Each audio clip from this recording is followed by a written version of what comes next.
video is about getting into more detail about how we can measure area with rectangles, and we're going to connect it to the definition of an integral.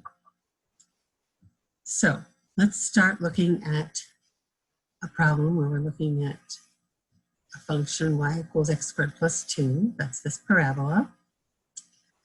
And we're going to start simply. We're going to start with 4 rectangles. You may notice that I used Desmos to do this. Desmos has a nice program where you can just specify the boundaries from x equals 0 to x equals 2. Typically, and Desmos does this too, the lower bound x value is called a and the upper bound is called b.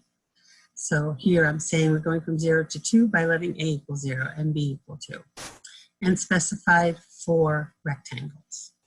So the first thing we have to recognize is the width of the rectangles comes from the distance between the boundaries, the x boundaries, and the number of rectangles. So 2 minus 0, the span of 2 divided by 4 into 4 equally spaced rectangles, is 0.5, and we call that delta x. That is the width of our rectangle. And you may notice that what we're looking at here are left-sided rectangles. And so because of the shape of the parabola, they're underneath the area we want. It's going to be an underestimate because some areas are left out. The left side refers to the left x value on an interval, and we get the function of 0. So 0 squared plus 2 is 2. And then for the next rectangle, delta x is a half, so 0 plus a half is a half. And we take that, excuse me, that left side, 0.5 squared plus 2, and we get 2.25. Move this up a little bit so you can see it. And so we have 4 rectangles, and I wrote out the sum of the areas. Each one has the width of the base, which in this case is a half, for all 4 of them. And in each case, we take the left x value on the interval and plug it into the function, the last one being 1.5 squared plus 2. And then we figure that out and add them up, and we get 5.75. Now this is very easy to do when there are just 4 rectangles, but we're going to quickly get to more rectangles. So we're going to introduce the use of sigma notation. I think I can just pull that up there. And you can see that this is like a recipe for figuring this out. It's a way of expressing the same expression, but simply. If there were 100 terms, we wouldn't have to have 100 terms using sigma notation. So basically, this is the Greek sigma, the capital letter S. You can think of it as S for sum.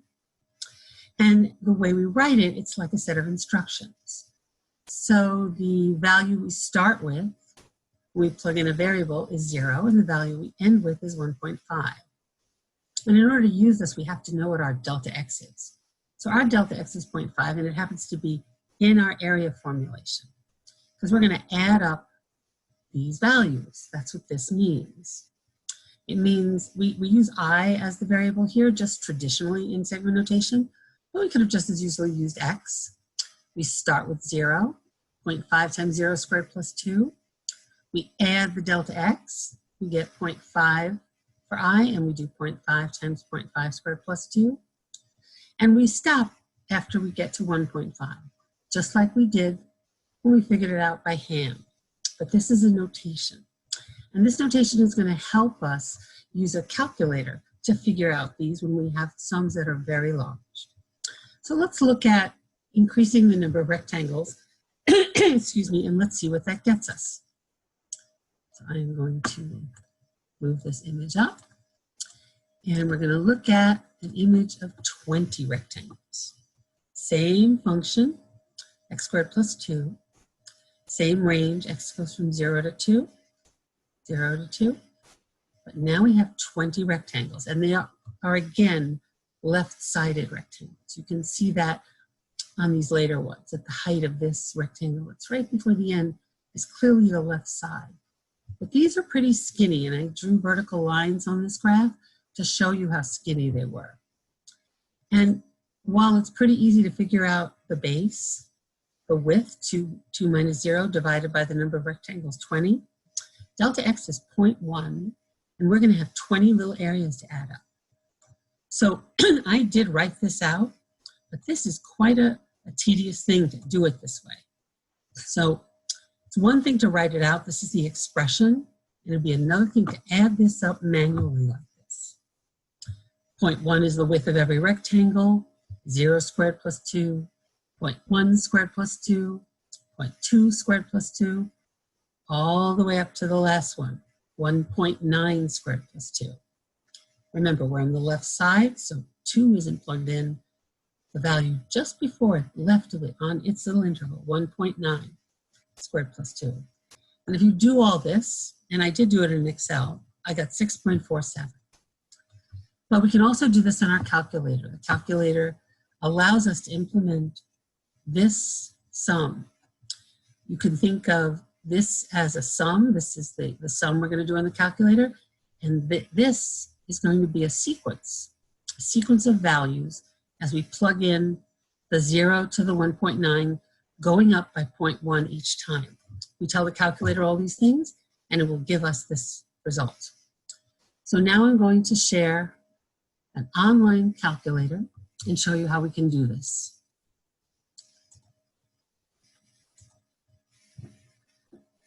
Okay, so the idea is, by the way, this is an online calculator, and I've created a document to show you all the commands I'm going to use on the calculator and also how to get this online TI-83.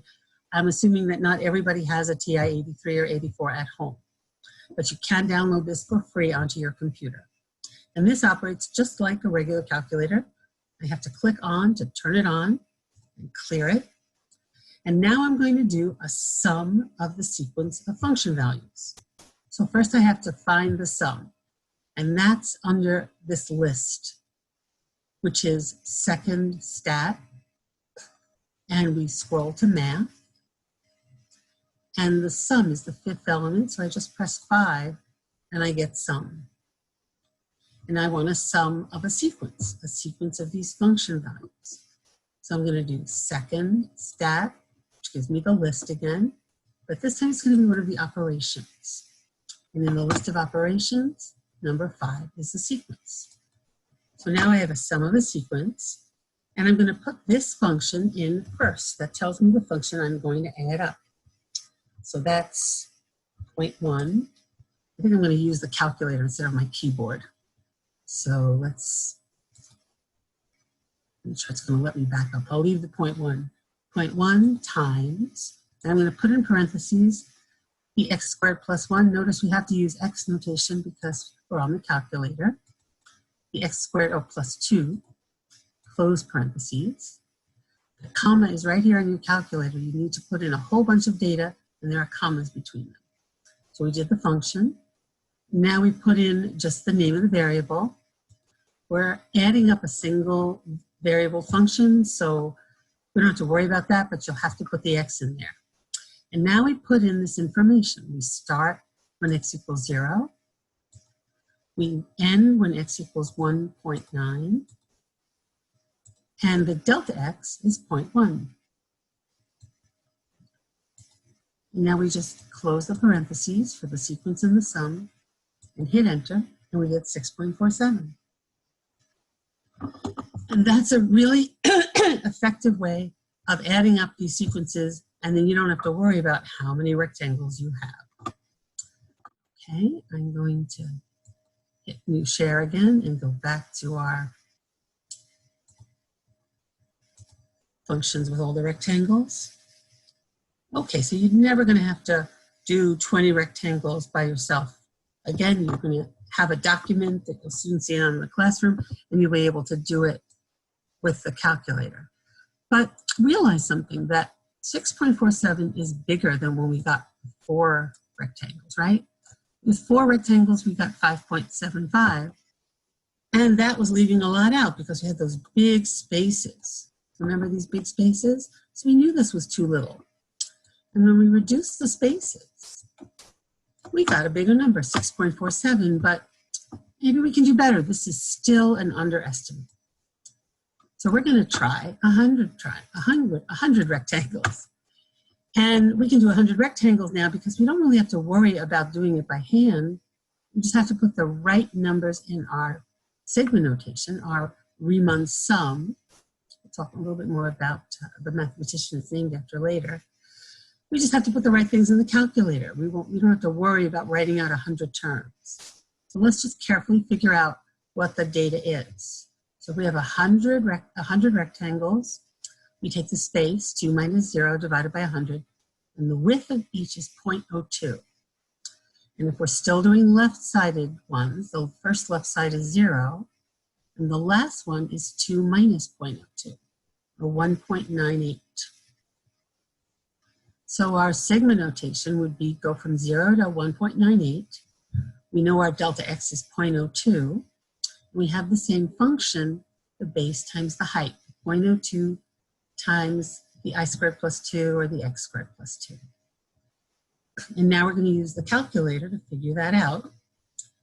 And I'm not going to take the calculator out again, but remember this is the sum, and there are going to be instructions on a document. That's the second stat and number 5, and then the sequence. That's the second stat again, and we go to opposite and get number 5. And then we have our function, 0.02 times the x squared plus 2. Notice it doesn't matter what variable we use, it's the same function. That's our variable x. We start at 0. We end at 1.98, and our delta x is 0.02.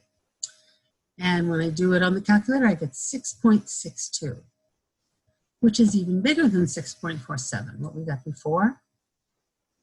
So we have filled in a whole bunch of the space.